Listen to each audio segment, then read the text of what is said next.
Um dos componentes da petição inicial é a causa de pedir, que ela é uma das partes mais importantes que integram a petição inicial. Quando a gente coloca aquela qualificação onde vem o prenome, o nome, o CPF ou CNPJ das partes, quando é informado o endereço eletrônico, o endereço residencial, o domicílio deles, né? Então todas essas partes elas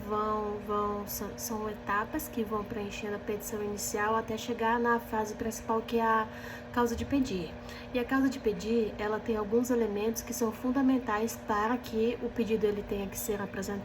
à justiça de forma clara e objetiva. Então,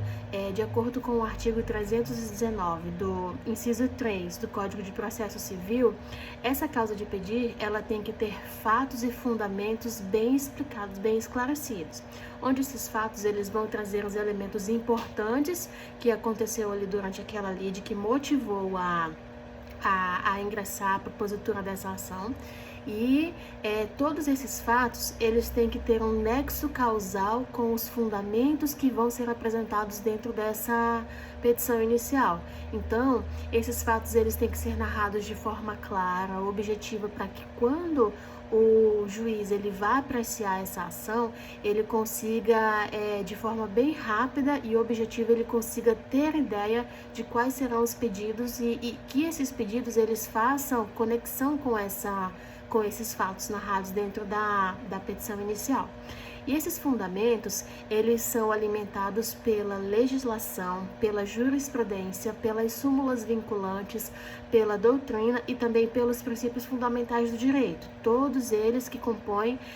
os fundamentos jurídicos para que esses fatos, eles venham de encontro com os pedidos que sejam apresentados pelo autor nessa petição inicial. Dessa forma, essa conexão ela tem que ser muito bem estabelecida dos fatos narrados com os fundamentos, porque se essa conexão ela não for bem estabelecida e não for possível compreender aquela petição inicial, esse processo ele pode ser arquivado por inépcia, né, faltando o nexo causal em relação à causa de pedir. Então, por isso que precisa ser claro, objetivo esses fatos e fundamentos. E quando se referem a estrutura e a organização desses pedidos, uma forma que fica clara e objetiva é de, primeiramente, em um primeiro parágrafo da subdivisão de fatos, por exemplo, da petição inicial, ser levantado os principais fatos dentro da história que está sendo contada ali. E é possível já colocar um recorte da prova principal para facilitar a compreensão e o convencimento do julgador em relação a esse fato apresentado. Então, isso é uma das estratégias utilizadas na organização e na apresentação da estrutura desses fatos, que no primeiro parágrafo é como se fosse um breve resumo bem objetivo do que